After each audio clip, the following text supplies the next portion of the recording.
বিশ্ব রাজনীতিতে নতুন মোড়। মার্কিন প্রেসিডেন্ট ডোনাল্ড ট্রাম্প দাবি করেছেন চীন ইরানকে আর কোনো সামরিক সরঞ্জাম দেবে না। বেইজিং সফরের প্রথম দিনেই চীনের প্রেসিডেন্ট শি জিনপিং এর সঙ্গে গুরুত্বপূর্ণ বৈঠক করেন ট্রাম্প, আর সেই বৈঠকের পরই সামনে আসে এই বিস্ফোরক তথ্য। ফক্স নিউজকে দেওয়া এক সাক্ষাৎকারে ট্রাম্প বলেন, শি জিনপিং আমাকে স্পষ্টভাবে বলেছেন চীন ইরানকে কোনো অস্ত্র বা সামরিক সরঞ্জাম সরবরাহ করবে না। ট্রাম্পের ভাষায় এটি শুধু একটি সাধারণ মন্তব্য নয়, বরং অত্যন্ত বড় এবং গুরুত্বপূর্ণ বার্তা। কারণ দীর্ঘদিন ধরেই যুক্তরাষ্ট্র অভিযোগ করে আসছে চীন বিভিন্নভাবে ইরানের সামরিক ও অর্থনৈতিক শক্তি বাড়াতে সহায়তা করছে।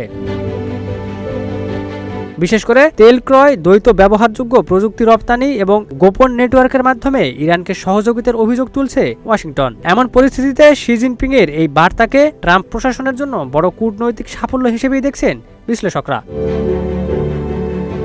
তবে প্রশ্ন উঠছে, চীনের এই প্রতিশ্রুতি কি সত্যিই মধ্যপ্রাচ্যের উত্তেজনা কমাবে, নাকি এটি শুধুই কূটনৈতিক কৌশল?